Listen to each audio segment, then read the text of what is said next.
Assalamualaikum warahmatullahi wabarakatuh. Bismillahirrahmanirrahim. Alhamdulillah wa syukru ala ni'amillah. La hawla wa la quwwata illa billah. Allahumma salli wa sallim wa barik ala sayyidina Muhammad ibn Abdillah wa ala alihi wa sahbihi wa mawala ma ba'du. Yang kami hormati Guru Kepala Sekolah TK Kepala Bayangkari 14 Brimob, yang kami hormati para guru TK Kepala Bayangkari 14 Brimob. Puji dan syukur marilah kita panjatkan kehadirat Allah Subhanahu wa taala, dan pada pagi hari ini kita semua dapat hadir dalam acara diseminasi budaya positif TK Kepala Bayangkari 14 Brimob yang nanti akan disampaikan oleh yang terhormat Ibu Sri Wahyuningsih SPD. Baiklah, semua yang hadir pada pagi hari ini, untuk memulai acara pada pagi hari ini, marilah kita bersama-sama berdoa kepada Allah Subhanahu wa taala, mudah-mudahan dari awal sampai akhir nanti diberikan kelancaran oleh Allah, dan kita semua yang ikut hadir pada pagi hari ini dapat berkah dalam acara pada pagi hari ini. Wala hadirnya biqaulin hasanah. Al-Fatihah. A'udzubillahi minasyaitonir rajim. Bismillahirrahmanirrahim. Alhamdulillahirabbil alamin, arrahmanir rahim, maliki yaumiddin. Iyyaka na'budu wa iyyaka nasta'in. Ihdinas siratal mustaqim. Shiratal ladzina an'amta 'alaihim ghairil maghdubi 'alaihim waladdallin. Amin. A'udzubillahi minasyaitonir rajim. Bismillahirrahmanirrahim. Alhamdulillahirabbil alamin. Hamdan syakirin hamdan 'aliyan hamdan yaqdi mazidan. Ya Rabbana lakal hamdu kama yanbaghi li jalali karim wa 'azimi sultanik. Allahumma shalli 'ala sayyidina Muhammadin wa 'ala ali sayyidina Muhammad fil awwalin wal akhirin wa fil ma'alin 'ala ila yaumiddin. Allahumma inna nas'aluka salamatan fid din wa dunya wal akhirah, afiyatan fil jasad wa fil ilmi, wa barakatan fil rizqi, wa tawbatan qabla al-maut, wa rahmatan minal maut, wa maghfiratan ba'da al-maut. Allahumma hdina 'alaina fi sakaratil maut wa najjina minal 'adhabil hisab. Rabbana la tuzigh qulubana ba'da idh hadaytana wa hab lana min ladunka rahmatan innaka antal wahhab. Allahumma arina al-haqqa haqqan warzuqna ittiba'ah wa arina al-batila batilan warzuqna ijtinabah. Rabbana atina fid dunya hasanah wa fil akhirati hasanah wa qina adzaban nar. Sallallahu ala sayyidina Muhammadin wa ala alihi wa sahbihi ajma'in. Walhamdulillahi rabbil alamin. Baiklah para hadirin sekalian, acara yang selanjutnya yang kita tunggu adalah diseminasi budaya positif TK Kepala Bayangkari 14 Brimob yang akan dipaparkan oleh yang terhormat Ibu Sri Wahyuningsih SPD. Kepada beliau waktu dan tempat kami persilakan.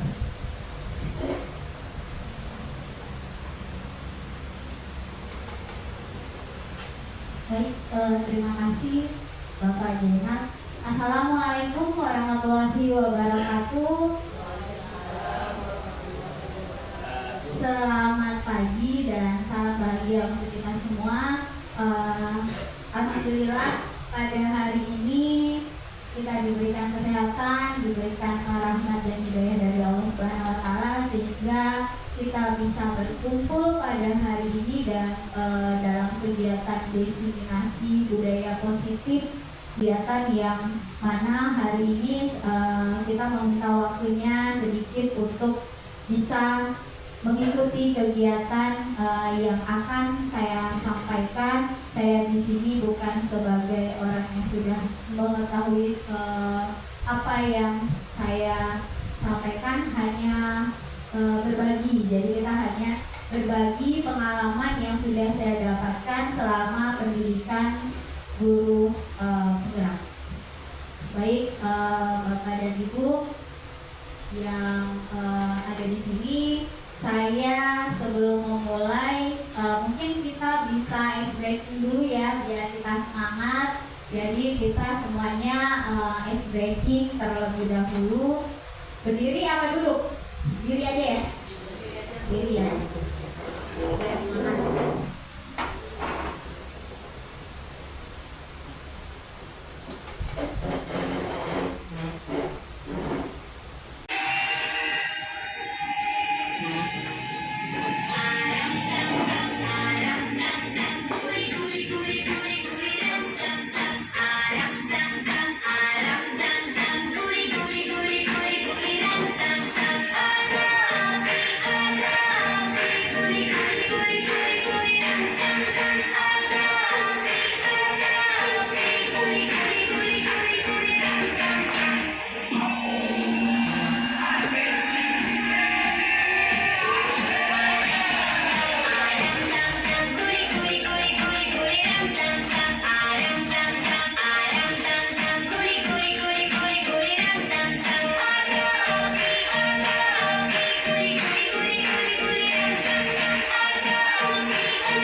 biar kita semangat untuk mengikuti kegiatan. Jadi kita cari keringatnya dulu, kita mulai stretchingnya dulu.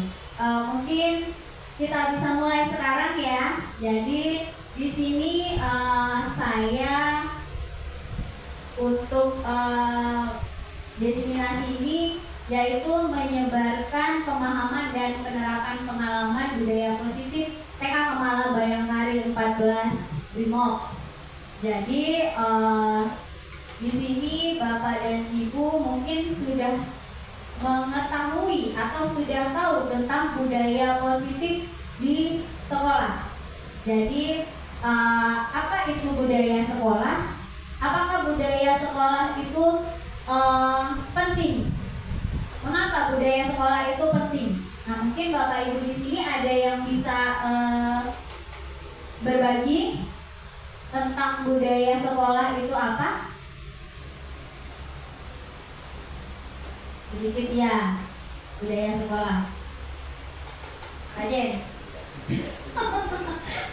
Silakan Pak Rajen. Cek 1, 2. Terima kasih Bu Sri. Saya sedikit berkata pada tentang budaya positif di dalam sekolah. Ya, betul. Ya. Budaya positif ya, Bu Sri. Budaya sekolah. Budaya sekolah. Alhamdulillah. Mohon maaf, nama saya Pak Zainal Abidin. Kurang lebih saya 12 tahun mengajar di sekolah taman kanak-kanak. Jadi tiap hari saya bergelut dengan anak-anak yang ada yang somel, ada yang segala macam dengan segala macam karakter anak-anak di dalam sekolah tersebut. Baiklah Bu Sri, bahwa budaya positif di dalam sekolah itu sangat bagus sekali karena ini adalah menanamkan sikap baik terhadap anak-anak, karena karakter anak-anak dimulai dari taman kanak-kanak ya. Jadi untuk kedepannya kalau di sekolah paling dasar itu anak-anak sudah ditanamkan budaya positif, insya Allah nanti ke depan dia akan terbiasa dengan hal-hal yang baik. Terima kasih.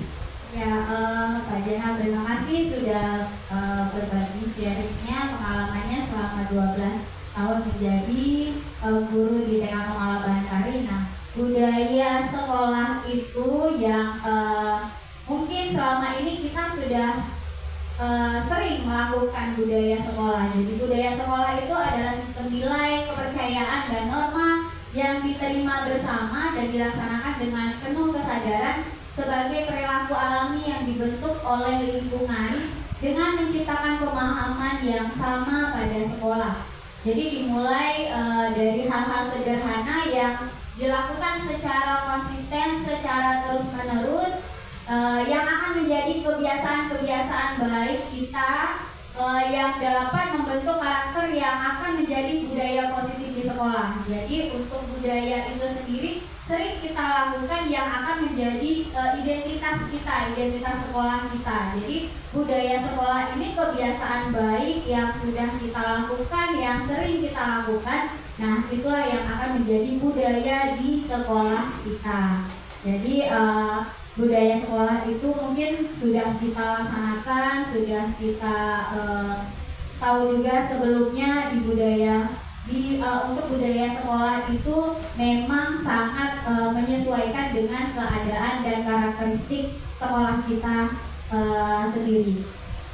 Untuk konsep-konsep TV budaya positif yang ada di sini yaitu perubahan paradigma belajar, disiplin positif, nilai-nilai kebajikan, motivasi perilaku manusia, kebutuhan dasar, posisi kontrol restitusi, keyakinan kelas, dan segitiga restitusi. Jadi kita nanti akan mengenal dan mungkin kita sudah melakukan konsep-konsep inti tentang budaya positif itu sendiri.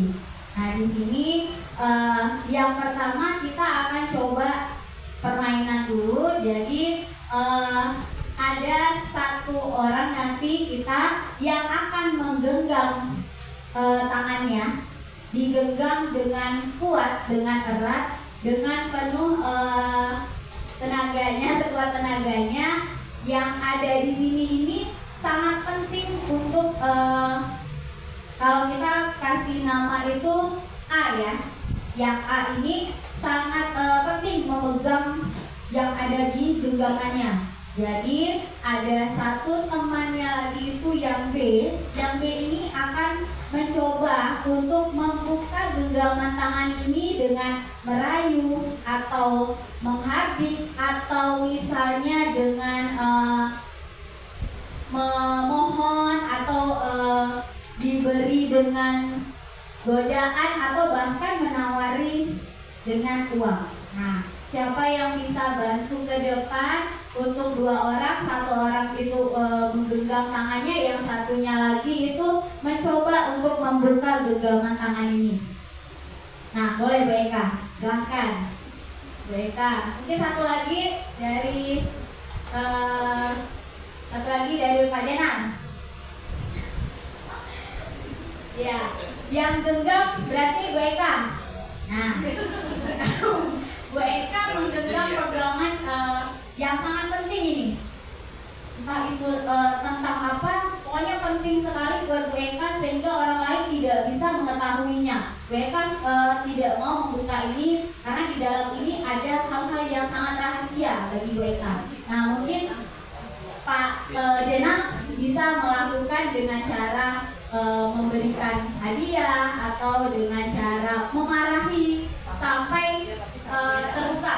Itu tergantung dari Bu Eka mau membuka apa enggak ini. Nah, silahkan.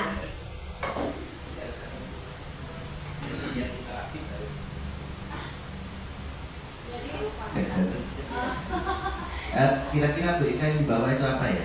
Penting sekali buat Bu Eka atau buat siapa? Kira-kira kalau saya boleh tahu, Bu Eka bisa tidak membuka genggaman tangan itu? Atau mungkin dengan hadiah atau dengan memohon atau gimana? Harus pakai hadiah atau gimana? Atau pakai barter? Bukan ya? Kalau barang jadi di barter, bukan? Nah, mungkin pakai apa? Sambal terong atau apa? Ya. Oh, dengan masakan. Apa bukan jadi?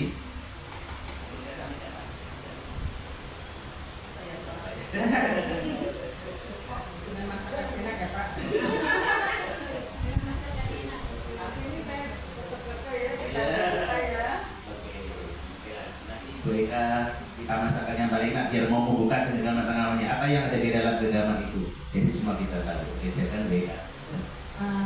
Baik, terima kasih untuk Bapak dan Ibu. Kita berikan tepuk tangannya. Terima kasih.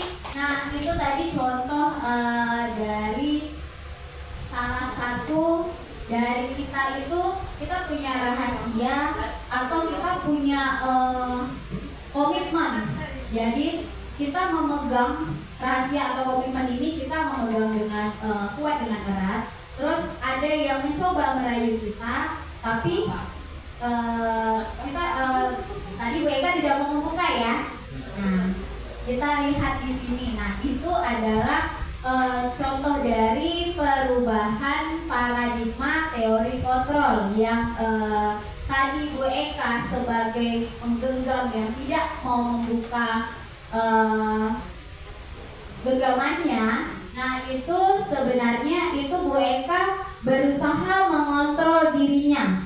Sedangkan yang Bapak Jenal tadi, Bapak Jenal mencoba untuk berusaha juga bagaimana caranya Pak Jenal ini bisa mengontrol Bu Eka. Tapi untuk ilusi yang tadi itu, jadi seseorang itu bisa mengontrol dirinya sendiri, dan orang itulah yang tahu bagaimana nanti kita ini bisa dikontrol orang lain atau tidak. Jadi di sini perubahan paradigma teori kontrol itu ada ilusi guru mengontrol murid.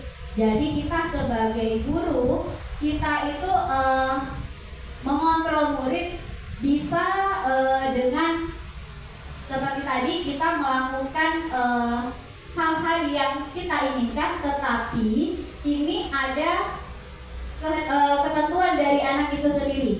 Kita bisa mengontrol murid kalau murid itu membuka dirinya untuk bisa dikontrol. Kalau misalnya murid ini tidak bisa membuka diri untuk dikontrol, berarti guru mengontrol murid ini tidak bisa digunakan karena anak itu sendiri tidak mau dikontrol. Jadi itu ilusi mengontrol murid. Sedangkan yang selanjutnya adalah ilusi bahwa semua penguatan positif dan efektif dan bermanfaat.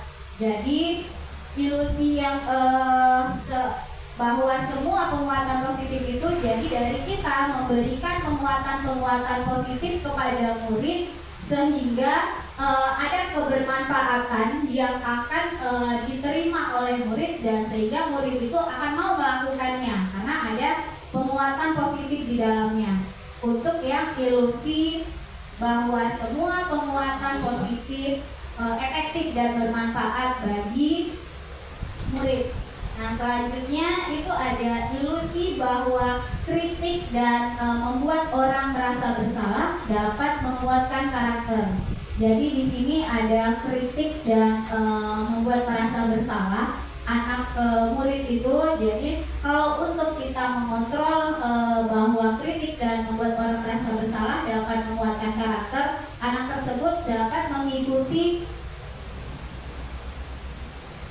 anak tersebut mengikuti dengan karakter-karakter yang tadi dibilang oleh gurunya bahwa itu ada karakter yang membuat anak tersebut merasa bersalah. Dan di sini orang yang membuat anak itu merasa bersalah atau kritikan seperti itu akan membangun anak untuk menjadi lebih baik lagi karakternya, lebih kuat lagi karakternya. Selanjutnya itu ada ilusi bahwa orang dewasa memiliki hak untuk memaksa. Nah, biasanya kita sebagai guru punya hak penuh nih untuk memaksa anaknya. Tapi untuk kegiatan ilusi ini bahwa orang dewasa memiliki hak untuk memaksa, nah itu tidak bisa kita lakukan kepada murid karena untuk anak itu sendiri dapat melakukan hal-hal yang bisa tadi mengontrol dirinya. Nah, itu dari yang memaksa. Orang dewasa memiliki hak untuk memaksa itu kembali lagi kepada muridnya bahwa murid tersebut dapat mengikuti arahan dari gurunya atau tidak. Jadi untuk ilusi-ilusi inilah yang merubah paradigma tentang teori kontrol. Jadi ada perubahan paradigma bahwa kita sebagai guru itu dalam memberikan pembelajaran itu kita guru berpihak kepada anak atau mementingkan kepentingan anak sesuai dengan kebutuhan anak. Jadi bukan berdasarkan atas kepentingan dari guru itu sendiri. Jadi benar-benar ada hal yang harus kita pahami tentang anak-anak itu sendiri dan bagaimana cara kita mengontrol emosi dari anak itu. Selanjutnya untuk perubahan paradigma teori kontrol. Jadi di sini ada stimulus respon dan teori kontrol. Nah, sebelumnya yang kita tahu itu di stimulus responnya realitas atau kebutuhannya kita sama, tapi kalau untuk teori kontrolnya kebutuhan kita itu berbeda. Jadi setiap anak itu kebutuhannya berbeda-beda, tidak bisa kita samakan. Untuk selanjutnya semua orang melihat hal yang sama. Nah, kalau kita untuk teori kontrolnya, jadi setiap orang itu mempunyai atau memiliki gambaran yang berbeda. Jadi tidak sama setiap orang, setiap diri pribadi orang lain itu tidak sama dengan kita dan tidak bisa kita paksakan. Selanjutnya kita mencoba mengubah dengan kita mencoba mengubah orang agar berpandangan sama dengan kita. Dan teori kontrolnya kita berusaha memahami pandangan orang lain tentang dunia. Jadi yang sebelumnya kita ingin mengubah orang lain, nah itu kita usahakan jadi berusaha memahami pandangan orang lain atau mengetahui apa yang dimaksud oleh orang tersebut.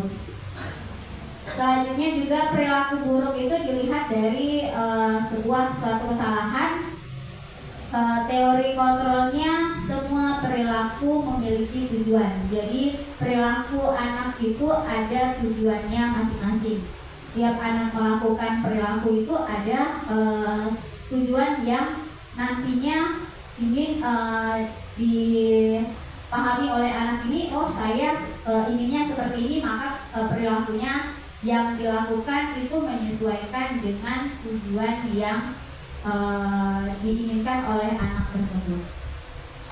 Terus untuk stimulus yang saya bisa mengontrol orang lain dan teori kontrolnya, hanya Anda yang bisa mengontrol diri Anda.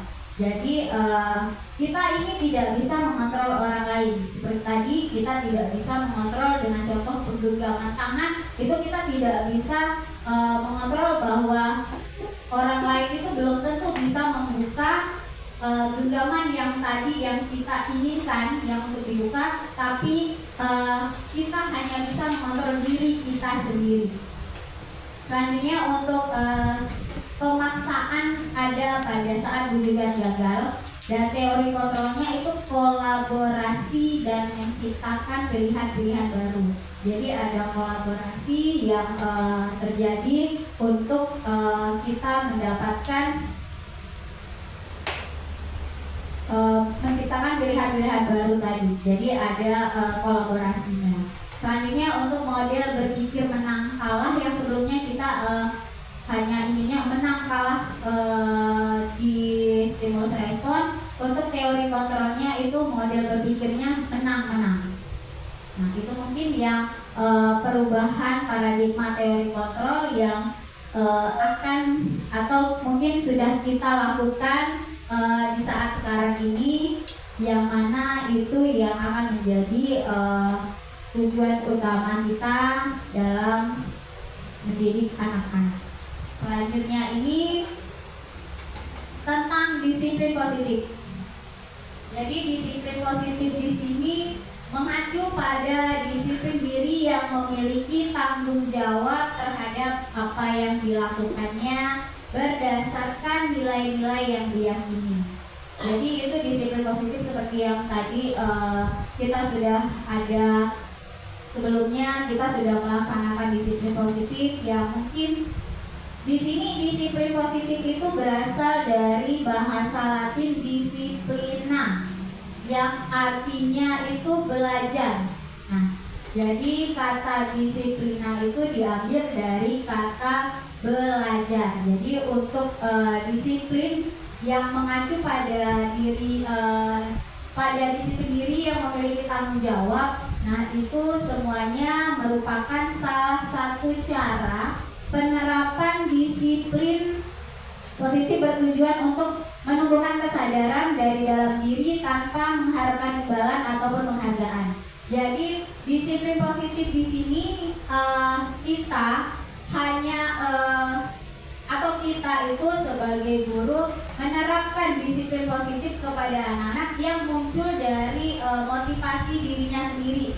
Jadi berdasarkan motivasi intrinsiknya atau dari dalam diri, bukan atas penghargaan atau imbalan atau paksaan. Jadi untuk disiplin di sini kita itu menanamkan motivasi, tujuannya ini menanamkan motivasi pada murid untuk menjadi orang yang diinginkan dan bisa menghargai dirinya sendiri dengan nilai-nilai yang mungkin diyakini, kebajikan-kebajikan yang sudah kita yakini bersama di sekolah, dan memiliki motivasi intrinsik bukan ekstrinsik. Jadi bukan berdasarkan paksaan dari orang lain atau paksaan dari luar. Jadi benar-benar muncul dari dalam diri kita sendiri untuk disiplin positif ini.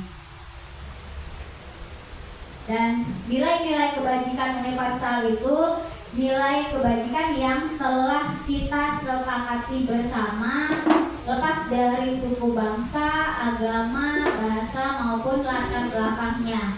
Salah satunya adalah nilai-nilai kebajikan yang ingin dicapai oleh setiap anak Indonesia yang kita kenal dengan profil pelajar Pancasila. Jadi mungkin selama ini kita sudah melaksanakan nilai-nilai kebajikan itu, sudah menerapkan nilai-nilai kebajikan dengan profil Pancasila, pelajar Pancasila, yaitu beriman, bertakwa kepada Tuhan Yang Maha Esa, dan berakhlak mulia, terus mandiri, bernalar kritis, tanggung jawab, bernargetis, bergotong royong, kreatif, berkebinekaan global.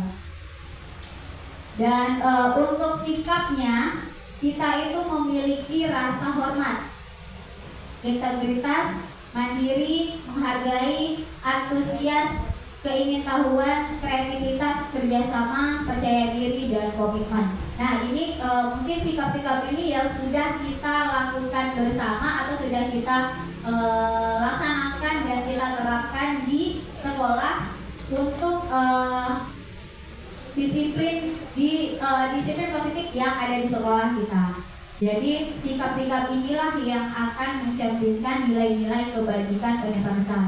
Dan pilar karakternya itu cinta Tuhan dan segenap ciptaannya, kemandirian dan tanggung jawab, kejujuran, amanah, diplomatis, hormat dan santun, dermawan, suka menolong dan gotong royong, percaya diri, kreatif dan pekerja keras, kepemimpinan dan keadilan, baik dan rendah hati, toleransi, kedamaian dan kesatuan. Jadi itu nilai-nilai kebajikan universal atau kebajikan yang kita yakini bersama dan kita sepakati bersama untuk kita terapkan di sekolah kita. Mungkin Bapak Ibu di sini sudah menerapkan semuanya kepada anak-anak kita ya tentang disiplin positif dengan nilai-nilai kebajikan universal. Ya semangat, coba kita tepuk semangat dulu. Tepuk semangat. Semangat. Nah, terima kasih. Biar kita ada semangatnya lagi karena masih banyak lagi yang akan kita ketahui tentang budaya-budaya positif ini. Selanjutnya itu kita ada motivasi perilaku manusia. Jadi di dalam disiplin itu ada motivasi perilaku manusia, yaitu ada 3 untuk menghindari ketidaknyamanan.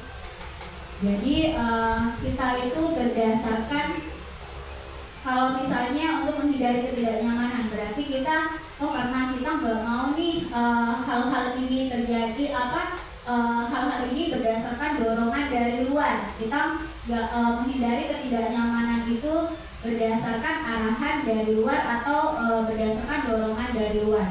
Dan itu masuk ke dalam motivasi ekstrinsik atau motivasi dari luar berdasarkan dorongan dari luar. Dan selanjutnya motivasi perilaku manusia itu untuk mendapatkan imbalan atau penghargaan dari orang lain. Jadi itu ada unsur-unsur dari kita ingin mendapatkan penghargaan dari orang lain. Jadi kita pengen dihargai. Jadi ini muncullah dari motivasi yang tadinya dari luar juga karena memang itu berdasarkan penghargaan dari orang lain. Dan untuk motivasi perilaku manusia ini juga ada untuk menjadi orang yang mereka inginkan dengan menghargai diri sendiri dengan nilai-nilai yang mereka percaya.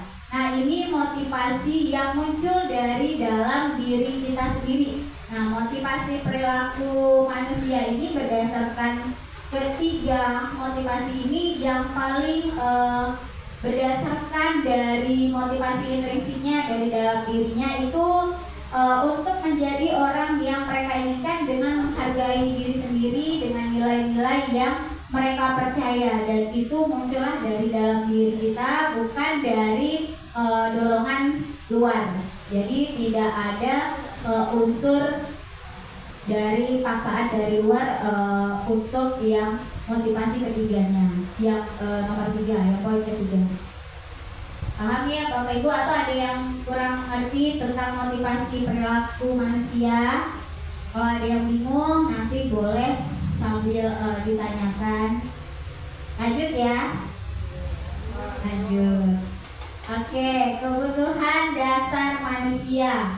Nah, di sini kebutuhan dasar manusia itu kita segala sesuatu yang kita lakukan dengan tujuan yang diinginkan setiap manusia akan mengupayakan agar bisa memenuhi seluruh kebutuhan dasar tersebut agar dapat menjalani hidup secara optimal. Nah, di sini kebutuhan dasar kita itu yang sering kita rasakan itu adalah kebutuhan bertahan hidup. Jadi kita perlu makanan, kita perlu pakaian, tempat tinggal. Nah, itu kebutuhan dari kita bertahan hidup. Dan kita juga butuh kasih sayang dan rasa diterima. Jadi untuk kasih sayang dan rasa diterima ini biasanya kita di dalam kelas itu untuk anak-anaknya, kalau untuk kasih sayang ini biasa mereka diperlihatkan dari bagaimana mereka diterima di dalam suatu kelompok atau mereka mengikuti sesuatu hal yang diberikan dukungannya. Jadi ada rasa diterima di dalam kelompok atau kegiatan tersebut yang menjadikan anak ini muncul rasa percaya dirinya atau kita lebih muncul rasa percaya dirinya. Dan selanjutnya itu penguasaan. Jadi ada kebutuhan yang pengen atau ingin dicapai, yaitu ingin berkuasa. Seperti misalnya kita ingin bahwa kita ini harus dihargai, kita harus menjadi orang yang pemimpin seperti itu. Nah, kalau untuk penguasaan itu muncul dari dalam diri kita pribadi masing-masing terkait dengan kebutuhan dasar manusianya.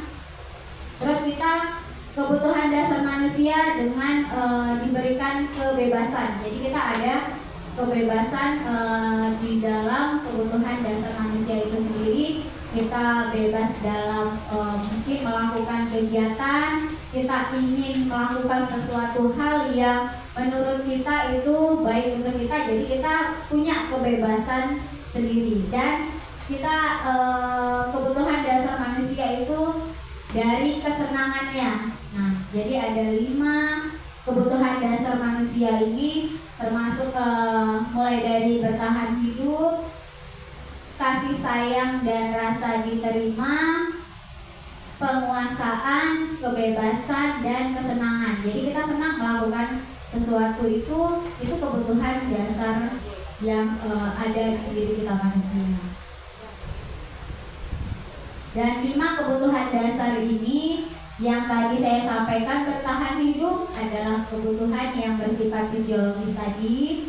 Dan kasih sayang dan rasa diterima itu rasa diterima untuk dipedulikan, berbagi, bekerja sama, menjadi bagian dari suatu kelompok, dikasihi, mengasihi, disayangi, atau menyayangi. Jadi ada rasa-rasa yang ingin diterima oleh diri kita sendiri. Terus penguasaan itu kekuatan seseorang untuk mencapai sesuatu, menjadi kompeten atau menjadi terampil dalam memimpin, berprestasi, diakui dan didengar. Dan yang itulah yang muncul kadang pada diri kita sendiri karena muncul nilai kebutuhan dasar kita tentang penguasaan ini. Dan kebutuhan dasar manusia dengan kebebasan, kita bisa mandiri, memiliki pilihan sendiri, mengembangkan kemampuan dan mengendalikan arahan, atau kita tahu arah kita mau kemana, dan pilihan itu muncul dari diri kita sendiri. Jadi kebebasan atas segala sesuatu yang kita inginkan. Dan kesenangan ini terkait dengan humor atau bermain, bersenang-senang, bergembira, antusiasme, dan tertawa, bahagia. Jadi itu ada kesenangan yang kita butuhkan. 5 kebutuhan dasar manusia. Nah, ini yang mungkin sudah kita lakukan, yang kita ketahui juga muncul di dalam diri kita sendiri tentang 5 kebutuhan dasar manusia. Selanjutnya di sini ada hukuman konsekuensi dan restitusi. Mungkin kita di sini tahu ya kalau hukuman biasanya ada yang pernah melakukan hukuman atau memberikan konsekuensi atau dengan melakukan restitusi. Nah, kalau di sini penjelasannya tentang hukuman itu bersifat satu arah yang dibuat oleh guru. Jadi hukuman ini benar-benar berdasarkan dari guru dan itu dilakukan secara tiba-tiba, tidak terencana. Dan kadang hukuman ini juga menyakiti murid. Nah, murid itu merasa mendapatkan hukuman, merasa tersakiti dan kita tidak tahu untuk mengontrol anak ini dengan pengaturannya, penguatannya itu negatif. Karena yang diterima anak itu berupa hukuman, jadi yang diingatnya itu adalah penguatan negatifnya. Nah, itu terkait dengan hukuman. Untuk konsekuensi, itu konsekuensi biasanya sering kita lakukan dan itu telah disepakati bersama. Untuk konsekuensinya tidak nyaman bagi murid untuk jangka waktu yang pendek. Jangka waktu yang pendek itu misalnya kita sudah melakukan kesepakatan di dalam kelas, misalnya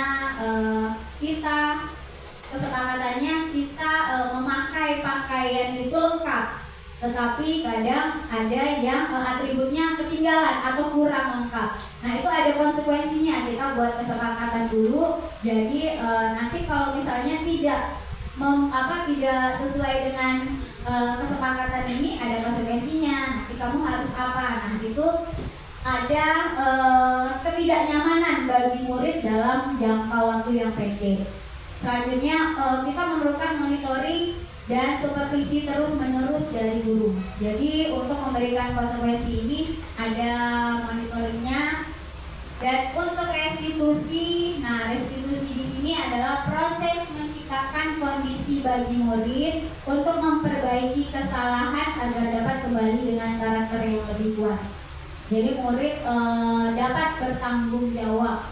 Nah, di sini untuk restitusinya kita akan sampaikan di sini bahwa untuk memberikan restitusi kita itu harus memperbaiki kesalahan yang telah dilakukan anak. Misalnya anak melakukan kesalahan atau sudah seperti misalnya anak merusak barang di kelas. Nah, itu restitusinya itu kita memperbaiki kesalahan itu bagaimana kita mengembalikan karakternya dengan karakter yang lebih baik lagi.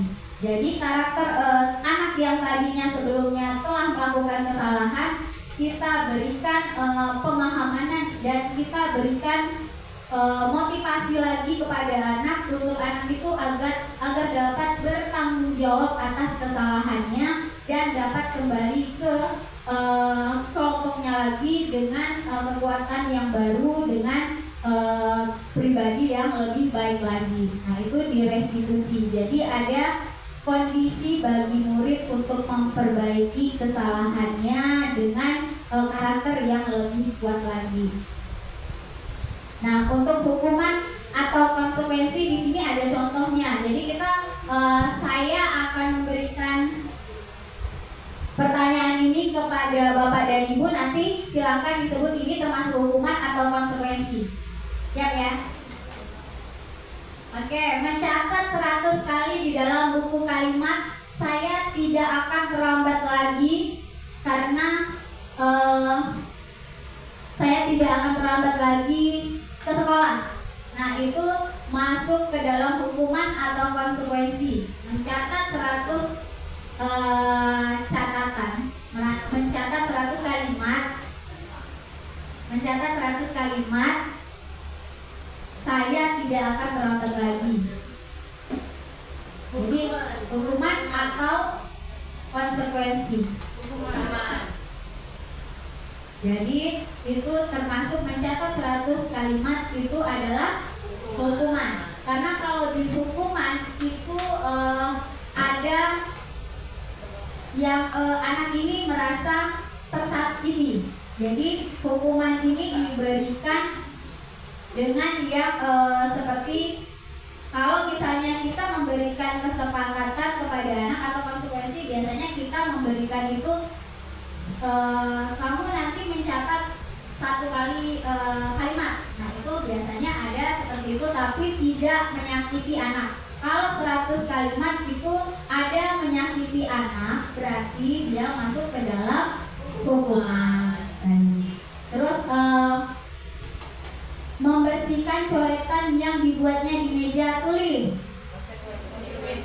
Nah, konsekuensi karena itu yang kita lihat itu adalah bentuk tanggung jawab anak yang memang anak itu sudah melakukan kesalahan dan diminta untuk memperbaikinya, dan itu termasuk dalam konsekuensi. Mungkin satu lagi ya.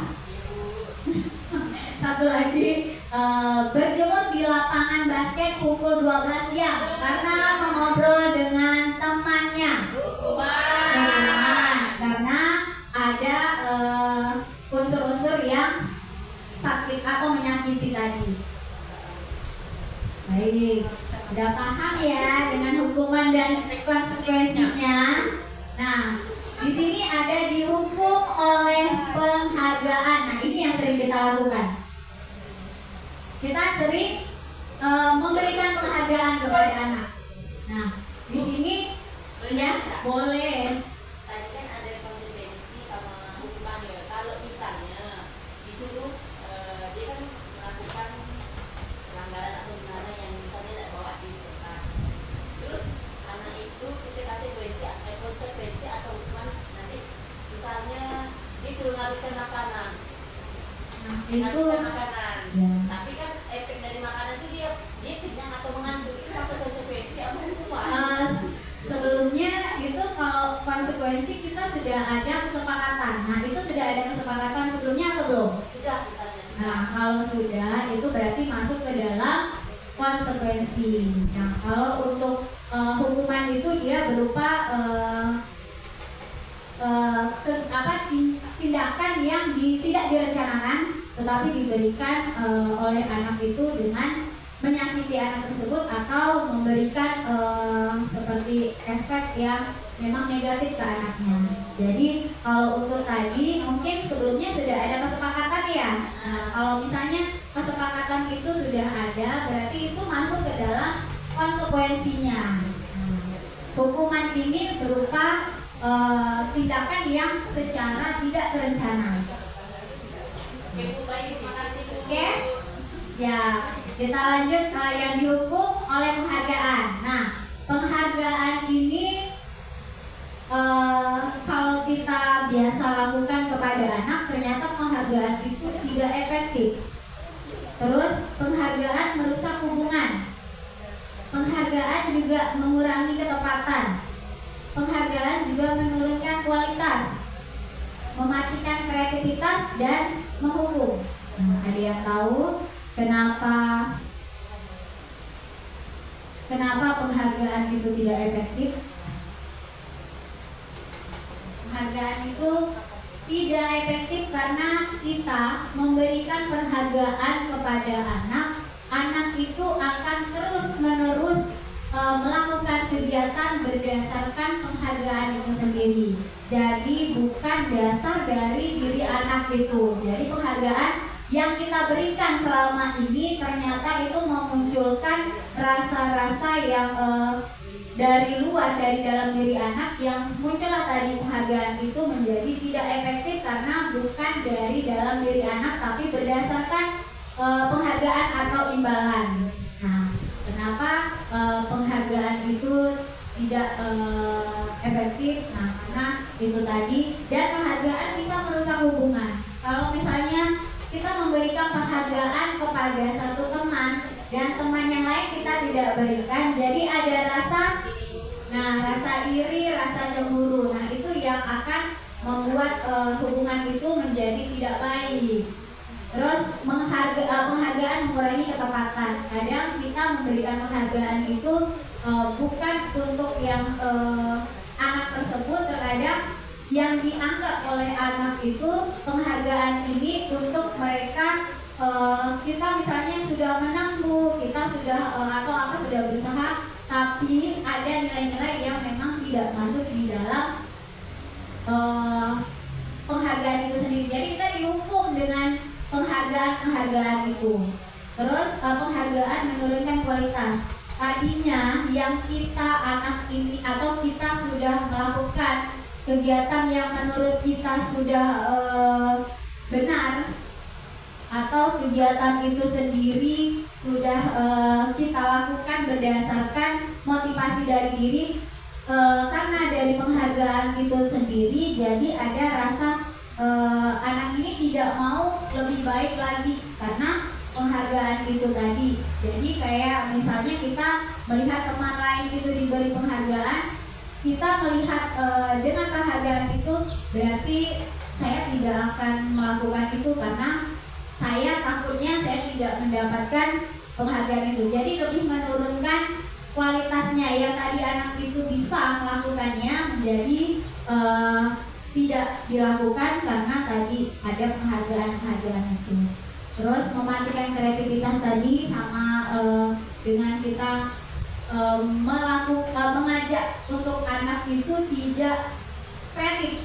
Jadi semua berdasarkan penghargaan itu sendiri. Jadi bukan dari diri kita sendiri. Dan penghargaan itu memang yang termasuk tadi ke dalam menghukum. Oke, jadi pengaruhnya untuk jangka pendek dan jangka panjangnya itu ada. Penghargaan efektif itu jika kita menginginkan seseorang melakukan sesuatu yang kita inginkan dalam jangka waktu pendek. Nah, itu penghargaan itu efektif diberikan jika kita ingin dalam jangka waktu pendek. Mungkin seperti kegiatan lomba yang biasanya kita berikan hadiah piala. Nah, itu dalam jangka waktu pendek.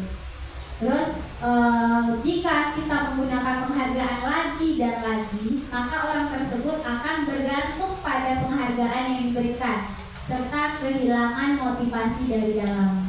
Jadi memang semuanya berdasarkan penghargaan itu sendiri dan tidak muncul motivasi dari dalam diri sendiri. Jika kita mendapatkan penghargaan untuk melakukan sesuatu yang baik, maka selain kita senantiasa berharap mendapatkan penghargaan tersebut, kita pun tidak menyadari tindakan baik yang kita lakukan. Jadi karena penghargaan itu, jadi kita lupa atau kita tidak menyadari tindakan-tindakan baik yang sudah kita lakukan karena berdasarkan penghargaan itu sendiri. Jadi untuk selanjutnya mungkin penghargaan kita berikan kepada anak mungkin mungkin disesuaikan ya untuk jangka pendek dan jangka panjangnya, karena ada pengaruh-pengaruh yang dampak positif dan negatifnya terhadap penghargaan itu sendiri. Dan untuk restitusi tadi, ciri-ciri restitusi itu restitusi bukan untuk menebus kesalahan, namun untuk belajar dari kesalahan. Jadi pendekatan restitusi sebenarnya juga berhubungan dengan usaha menebus kesalahan. Jadi mungkin yang tadinya kita ingin anak itu memperbaiki kesalahannya atau menebus kesalahannya, tapi kita ganti dengan belajar dari kesalahan. Jadi anak itu tidak akan melakukan kesalahan itu kembali.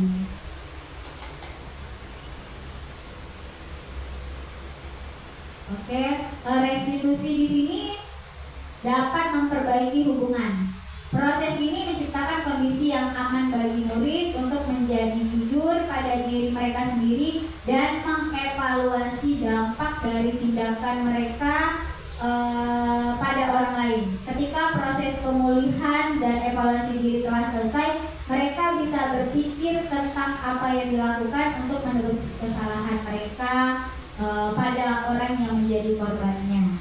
Nah, itu yang biasa kita kepada anak-anak yang mungkin banyak atau sering kita lihat anak itu melakukan kesalahan atau berbuat sesuatu di luar dari yang diharapkan. Nah, kita tidak mengajak anak itu untuk menebus kesalahan, tetapi memperbaiki kesalahan itu agar menjadi pribadi yang lebih baik lagi dan punya nilai tanggung jawabnya. Ada tanggung jawab di dalam memperbaiki atau restitusi ini memberikan tanggung jawab kepada anak.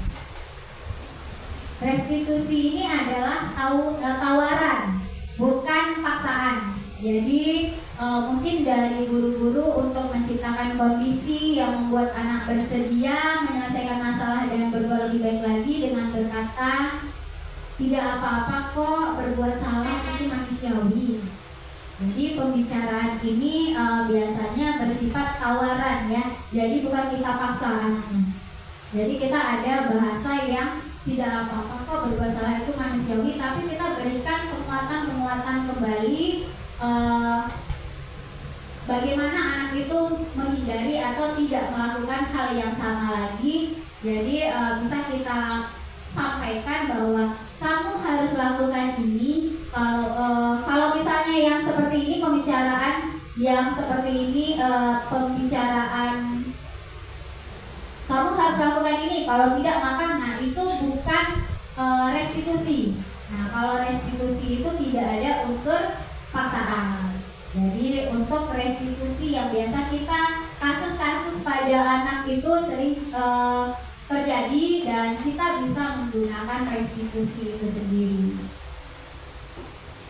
Restitusi menuntut untuk melihat ke dalam diri. Jadi untuk membimbing proses pemulihan diri, guru bisa bertanya pada anak, kamu ingin menjadi orang yang seperti apa? Kamu akan terlihat, terdengar, dan terasa seperti apa yang sudah kamu seperti apa kalau kamu sudah menjadi orang yang seperti itu? Boleh kita sampaikan lagi apa yang kamu percaya tentang bagaimana kamu harus memperlakukan orang lain, bagaimana kamu mau diperlakukan ketika kamu berbuat salah. Terus apa nilai yang diajarkan di keluargamu tentang hal ini? Apakah kamu memegang nilai ini, nilai-nilai kebajikan tadi? Kalau tidak, lalu apa yang kamu percaya? Nah, bahasa-bahasa itu memancing pengetahuan kepada anak yang bukan menjudge atau kepada anak, tetapi kita menggali informasi melalui restitusi untuk kita perbaiki kesalahan itu. Jadi kita tidak ingin menciptakan rasa bersalah pada diri anak dengan bertanya seperti itu. Kalau guru melihat rasa bersalah di wajah murid, jadi biasanya kita udah melihat anak tuh udah kayak saya ini salah gitu, udah kayak seperti ketakutan. Nah, maka guru-guru itu harus cepat-cepat mengatakan tidak apa-apa kok. Jadi berbuat salah itu sebenarnya bisa diperbaiki lagi. Jadi ada unsur-unsur yang menaikkan motivasinya. Tadinya mungkin anak itu sudah merasa down atas kesalahannya, tapi kita berikan unsur-unsur yang memang anak ini menjadi lebih baik lagi dengan memperbaiki kesalahan tersebut. Mungkin untuk restitusi ya, jadi ada kita bisa memberikan bimbingan atau kita bisa menuntun anak untuk melihat dirinya masing-masing, bagaimana dirinya ini untuk melakukan perubahan tersebut. Untuk selanjutnya ini ada posisi kontrol guru. Jadi ada 5 posisi kontrol, ada menghukum, membuat merasa bersalah, teman, pemantau, dan manajer. Mungkin kita di sini bisa keseluruhannya kita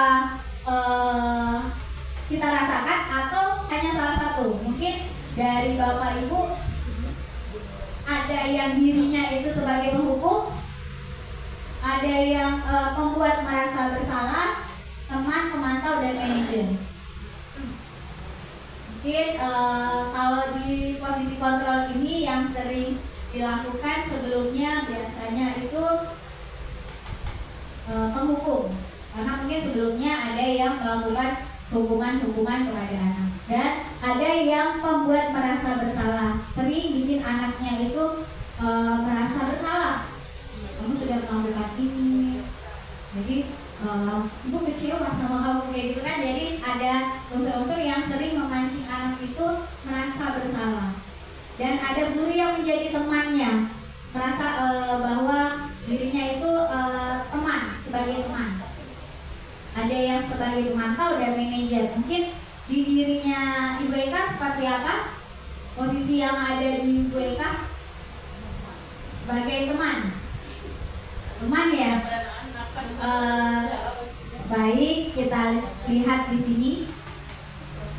Ini contoh kasusnya ya. Kasus dalam posisi kontrol, 5 posisi kontrol tadi. Kasusnya kita ambil murid terlambat datang ke sekolah. Jadi di dalam kasus ini murid terlambat datang ke sekolah, seandainya kita sebagai penghukum itu bicaranya seperti ini. Terlambat lagi, selalu datang terlambat. Kapan bisa datang tepat waktu? Nah, dengan matanya yang melotot. Nah, itu biasanya ada yang melakukan seperti ini. Nah, itu masuk ke dalam posisi kontrolnya sebagai penghukum. Mungkin kita di sini tidak ada ya yang seperti itu, karena untuk di TK melotot aja itu anak sudah takut atau menjadi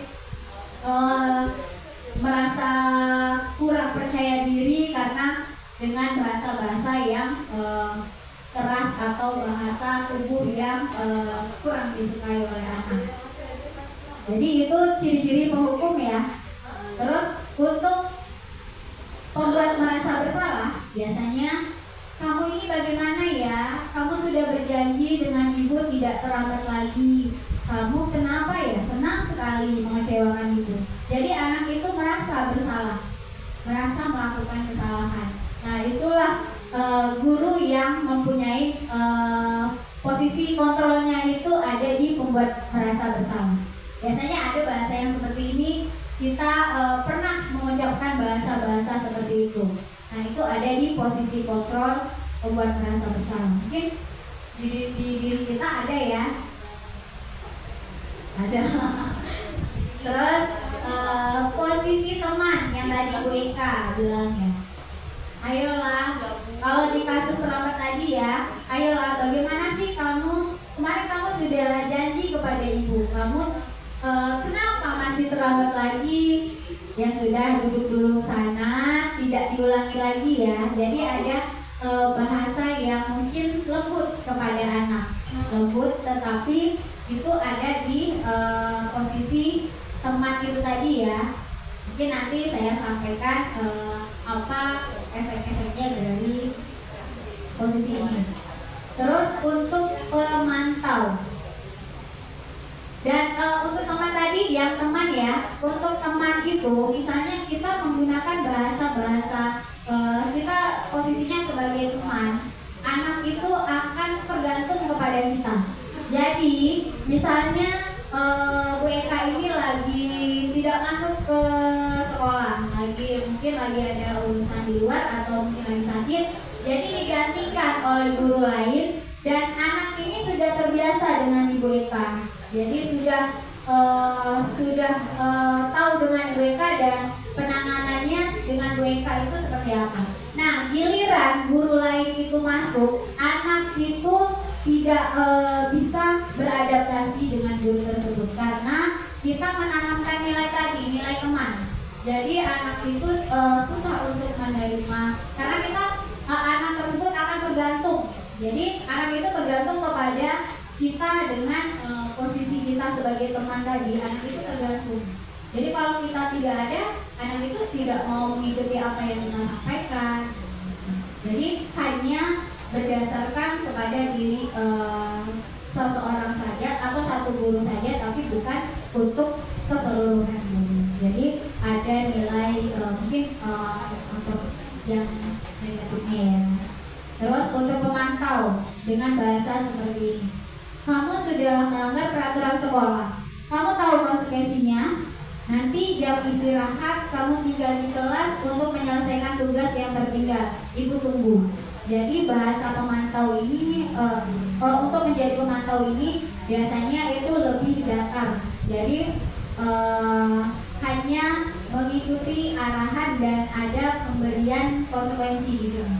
Jadi untuk pemantau di sini yang biasa guru-guru lakukan itu mungkin bahasanya seperti ini, dan salah satu di kita mungkin ada yang seperti pemantau, kontrol pemantau. Nah ini yang manajer ya. Apakah kamu mengetahui jam berapa masuk sekolah? Kita tanya kepada anaknya. Kira-kira bagaimana kamu akan memperbaiki permasalahan ini? Apakah besok kamu akan terlambat lagi? Anak akan menjawab, baik, ibu hargai usahamu untuk memperbaiki diri. Jadi untuk di manajer ini lebih ke pendalaman kepada anak, pendekatan kepada anak.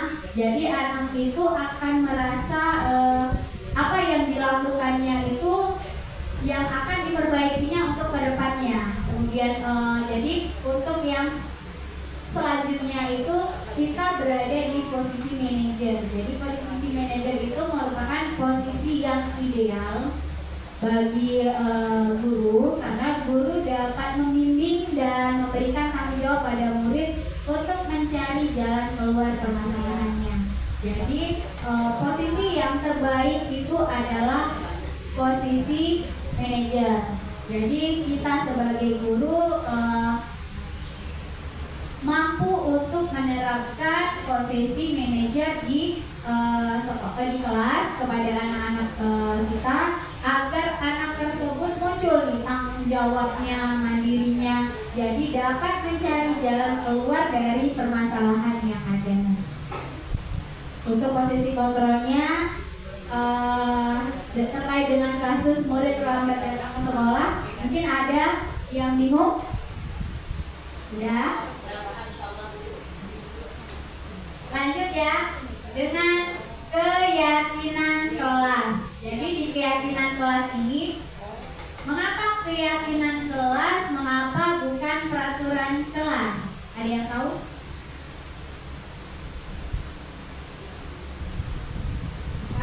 Kenapa keyakinan kelas, kenapa bukan peraturan kelas? Yang sering kita dulu kan biasanya peraturan kelas ya, yang sering kita dengar. Kenapa harus keyakinan kelas bukan peraturan kelas? Nah, silakan. Bisa jawab. Ya. Kalau menurut saya, kalau peraturan kelas itu juga boleh dulu. Tapi kalau keyakinan kelas ini anak dulu yang menentukan. Kira-kira keyakinan kelas di kelas kita ini mau diapakan? Baik, kurang lebih terima kasih untuk keyakinan kelas dan peraturan kelas ya. Nah, mungkin kalau secara keseluruhan memang kita untuk di dalam kelas atau di sekolah kita untuk menerapkan peraturan sekolah itu hanya dilakukan satu arah oleh guru. Tapi karena ini keyakinan kelas itu dia akan bersifat lebih positif lagi, dengan bahasa yang lebih positif lagi, dan itu telah disepakati oleh guru dan murid dengan anak. Jadi sudah disepakati. Kenapa tidak peraturan kelas? Kenapa keyakinan kelas? Karena peraturan itu bersifat satu arah dari guru, tapi kalau keyakinan kelas ada kesepakatan yang akan kita lakukan bersama. Nah, di sini untuk keyakinan kelas itu ada nilai-nilai di dalamnya, nilai-nilai keselamatan dan kesehatan. Jadi untuk biasanya kita menentukan keyakinan kelas, kita mementingkan keselamatan dan kesehatan anak. Jadi nilai-nilai inilah yang kita sebut sebagai keyakinan. Dan nilai kebajikan yang sudah disepakati secara bersama-sama dengan murid, terlepas dari latar belakang anak, terlepas dari sukunya, negaranya, ataupun bahasa dan agamanya. Jadi benar-benar kita sudah sepakati bersama untuk kita jadikan keyakinan kelas atau keyakinan sekolah. Jadi bukan berdasarkan aturan dari guru. Jadi untuk keyakinan kelas pun kita menggunakan kalimat-kalimat yang lebih positif. Nah, kalau peraturan itu ada kalimat yang mungkin dinilai lebih negatifnya, dan kita akan mencoba menjadi lebih positifnya di keyakinan kelas ini. Dan keyakinan kelas ini memang memotivasi seseorang itu dari dalam diri kita sendiri, bukan dari luar. Jadi ada muncul kebiasaan-kebiasaan itu yang sering kita lakukan, yang memunculkan karakter-karakter baik pada diri pribadi kita masing-masing. Nah, keyakinan kelas merupakan upaya membangun budaya positif di sekolah.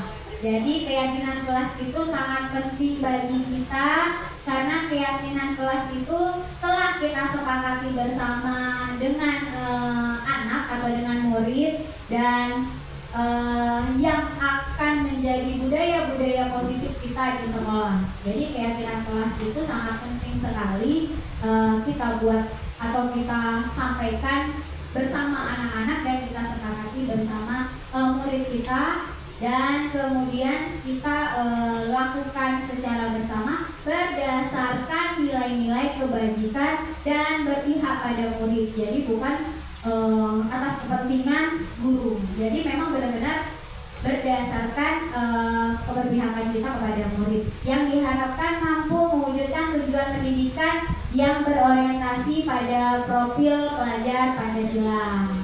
Oke. Keyakinan kelas kita, pembentukan keyakinan kelas itu bersifat lebih abstrak, berupa pernyataan-pernyataan universal. Pernyataan dibuat dalam bentuk positif, mudah diingat dan dipahami oleh semua warga kelas. Jadi semua mengetahui apa yang diinginkan, dapat diterapkan di lingkungan tersebut. Semua warga kelas berkontribusi dalam pembuatan keyakinan kelas dengan memberikan pendapat. Terus meninjau kembali keyakinan kelas dari waktu ke waktu. Nah, di sini ada contohnya. Kalimat negatifnya, jangan berlari di kelas atau koridor. Dan mungkin itu kalau kita buat dalam keyakinan kelas, diganti berjalanlah di kelas atau koridor. Dan kalau misalnya membuang sampah, jangan membuang sampah sembarangan. Kita ganti jadi jagalah kebersihan. Ya, jadi bahasanya lebih ke kalimat positif. Jadi tidak ada kata jangan.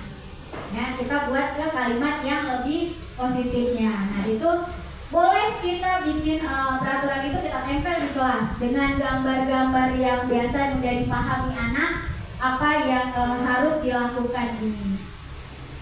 Kemudian terkait segitiga restitusi. Nah, mungkin kita juga baru memahami, tapi kita sudah melaksanakan sebenarnya segitiga restitusi ini.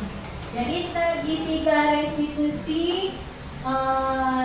itu merupakan suatu proses menyelesaikan permasalahan murid yang dapat membantu anak menjadi mandiri dan bertanggung jawab. Nah, di sini untuk segitiga restitusi itu yang pertama ada menstabilkan identitas, yang kedua validasi tindakan yang salah, dan yang ketiga menanyakan keyakinan.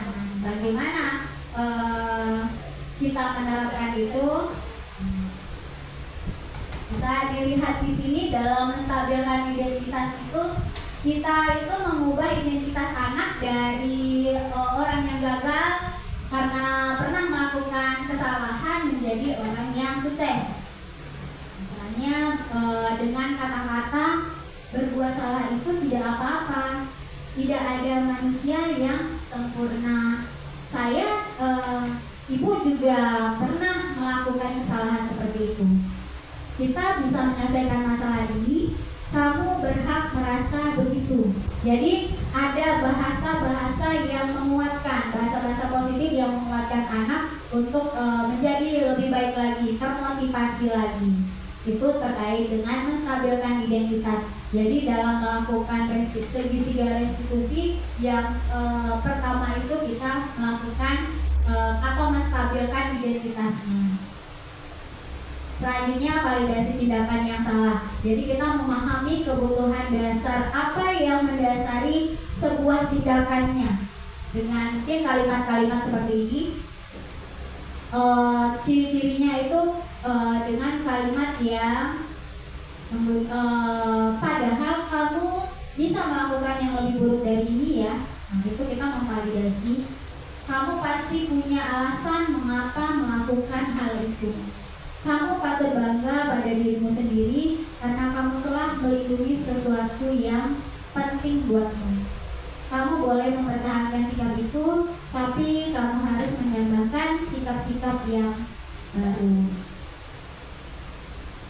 Dan itu bahasa-bahasa yang sering kita gunakan dalam validasi tindakan yang salah. Kemudian yang ketiga, menanyakan keyakinan. Teori kontrolnya itu menyatakan bahwa kita pada dasarnya termotivasi secara internal. Dan ini yang setelah kedua langkah itu kita lakukan, kita menanyakan keyakinan. Apa yang kita percaya sebagai kelas atau keluarga? Apa nilai-nilai umum yang telah kita sepakati? Apa bayangan kita tentang kelas yang ideal yang kita inginkan? Kamu mau jadi orang yang seperti apa? Jadi ada penekanan lagi tentang keyakinan-keyakinan itu. Mungkin kita bisa lihat dari tayangan video.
Baik, Bapak dan Ibu, mungkin itu tadi sekedar contoh penerapan segitiga restitusi yang kita ada menstabilkan identitasnya, kita menanyakannya, terus setelah menstabilkan identitas, kita memvalidasi tindakan yang salah, dan terakhir kita menanyakan keyakinan kelas yang telah kita sepakati bersama.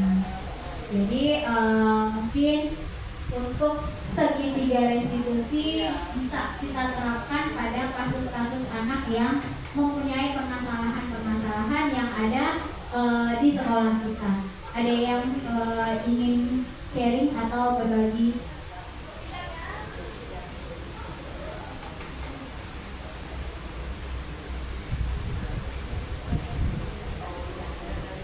Mungkin ada yang bingung ya, segitiga restitusi itu apa ya? Nah, segitiga restitusi itu adalah penyelesaian permasalahan, ya. Jadi penyelesaian permasalahan dalam kondisi yang memang kita melihat dari kasusnya itu bahwa apa yang dilakukannya itu dapat diperbaiki dan bisa memberikan nilai-nilai yang memang karakter yang lebih baik lagi yang muncul dari diri anak itu sendiri.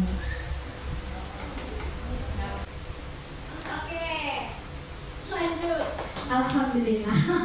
Lanjut ya. Jadi Bapak dan Ibu, nah terkait dengan semua budaya positif yang telah kita pahami bersama terkait dengan tadi perubahan paradigma, teori kontrol, terus nilai-nilai kebajikan, disiplin positif, motivasi perilaku guru, perilaku manusia, motivasi perilaku manusia, terus 5 kebutuhan dasar manusia, dan sampai tadi kita sudah melaksanakan atau mengetahui tentang posisi kontrol, keyakinan kelas yang akan kita buat nanti bersama anak-anak di kelas, dan terakhir tadi segitiga restitusi dalam penyelesaian masalah.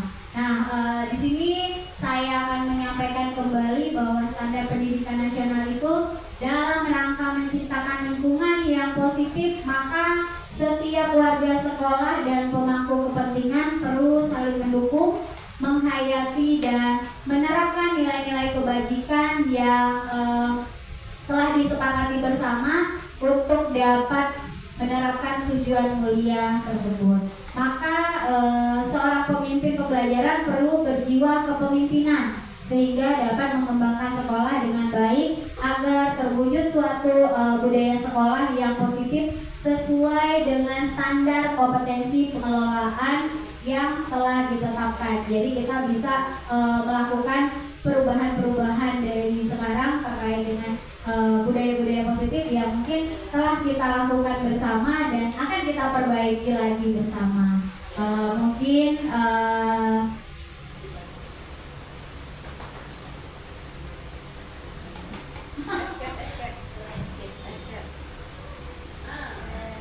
Oke, mungkin itu yang bisa saya sampaikan terkait budaya positif di sekolah di Tena Kemal Bayangkari 14 Brimob. Terima kasih atas kesempatannya sudah berkenan hadir dan mengikuti kegiatan sampai selesai. Saya mengucapkan terima kasih banyak atas kehadirannya dan terima kasih atas waktunya. Semoga kita menjadi pribadi yang lebih baik dan menjadi guru-guru yang lebih kompeten lagi di bidang kita pendidikan dan menjadi posisi kontrol manager.